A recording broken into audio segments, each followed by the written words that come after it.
Hey, I'm Father Mark Mary. I'm Brother Lawrence. We are the Franciscan Friars of the Renewal, and this is Ascension Presents. About a year ago, Brother Lawrence shared his story from being part of an evangelical missionary family in Papua New Guinea, right? Correct. To become a Catholic and a friar. And now he's going to share some of the books that helped him along the way. Yeah, it was pretty easy for me to choose out some books. There were a lot of books that were a part of my journey. Reading was an important part of my spiritual journey, but I chose 5, going through chronologically. So the first book I think I would choose that helped me become Catholic would be The Power and the Glory. So it's a novel written by Graham Greene, and I actually read it in high school English class in Papua New Guinea. And so at that time, I'm not Catholic, but I'm not anti-Catholic. It's just different, right? But I think it was the first time where I encountered Eucharistic devotion. Like, I had never encountered Eucharistic devotion in real life.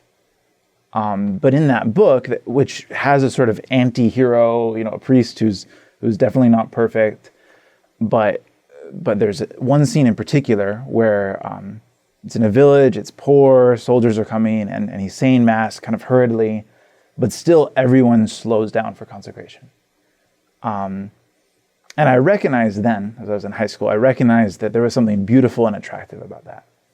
I did not believe it was true, but I began to understand how a Catholic could have devotion to the Eucharist, to Jesus in the Eucharist. Reading that, it kind of gave me an experience of that devotion. Book number 2 was when I was in my first year at college. I was taking a class on Christianity in late antiquity. So it's called The Christians as the Romans Saw Them by Robert Louis Wilken. And the first chapter of that book talks about Pliny the Younger. And the main story would be this. It was part of my narrative about early Christianity getting thrown off. Like, I had a narrative, I thought I understood, or I had an expectation of what I was going to learn in this class. Like, oh, the early church is great, it was this way. And then, again, one of the main things was okay, this is the earliest writing by a non-Christian talking about encountering Christians. And again, there's something about the Eucharist being pretty central. And I realized, okay, if someone saw me, who'd never encountered a Christian before, they definitely would not talk about the Lord's Supper even being central to my experience of Christianity. And so it didn't cause a change in my beliefs.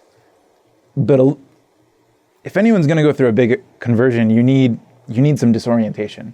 And it was part of the beginning of that. The third book gave me a little bit of humility. So it was called Surprised by Hope by N.T. Wright. So there's a famous book by C.S. Lewis, his autobiography called Surprised by Joy. This is obviously playing off of that. And it's N.T. Wright's a famous scripture scholar, retired bishop from the Church of England. But it's really about the resurrection of the body. And he made this case in this book, very much biblically, but also referring to the tradition, that a lot of Protestants had forgotten about this. And I realized I'm one of them. Like, there's this focus on the rapture, there's this focus on going to heaven, but the resurrection of the body plays no role in my theology or my understanding of where I'm going, who I am, and my relationship with Jesus. And I began to realize, it's in the Apostles' Creed. And it was the first time I began to realize, okay, there are some things that are pretty fundamental for Christianity that aren't a part of my life as a Christian. And so that again, it threw me off, or at least made me more open.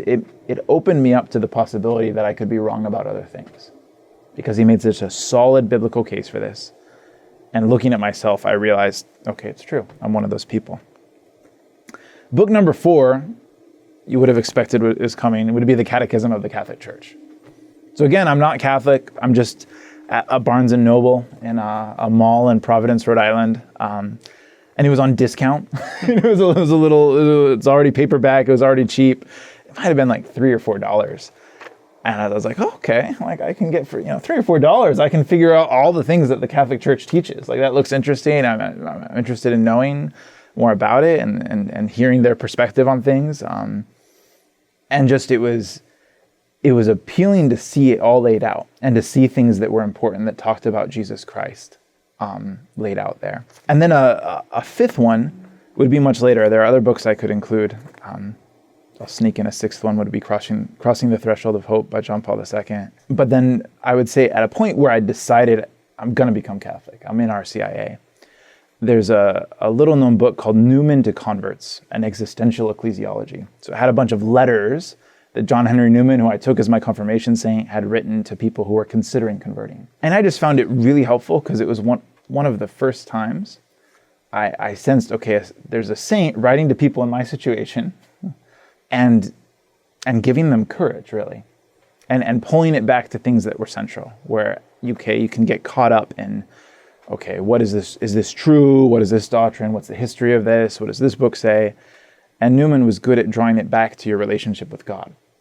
And he kept telling these people, okay, now that you know, like, okay, to be uncertain is one thing, but if you've decided this is the Church of Jesus Christ, now it's become no longer an intellectual question, but a moral question. Are you going to respond regardless of what other sacrifices have to come? So that was a book that really struck me where I was at that point and kind of gave me that courage to go forward, where things are accumulating intellectually, and then I needed the moral courage to move forward and take that step. Thanks, Brother Lawrence. Yeah. And I asked Brother Lawrence to share this kind of new again with his kind of background, that books were part of it, and that's something very concrete.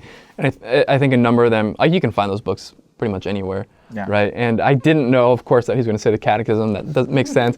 And of course, our Ascension viewers know that with Father Mike, Catechism of the Year is coming out, so that's a great little plug. And Brother Lawrence is in what year in seminary? Going into Second Theology. Second Theology. So if you want to keep him in prayers as he continues to pursue the priesthood, we'd appreciate that. Thank you, everybody, for watching. Remember, we are pilgrims on this earth. Somos peregrinos. Poco a poco, little by little, we're going to make it. All right. God bless y'all.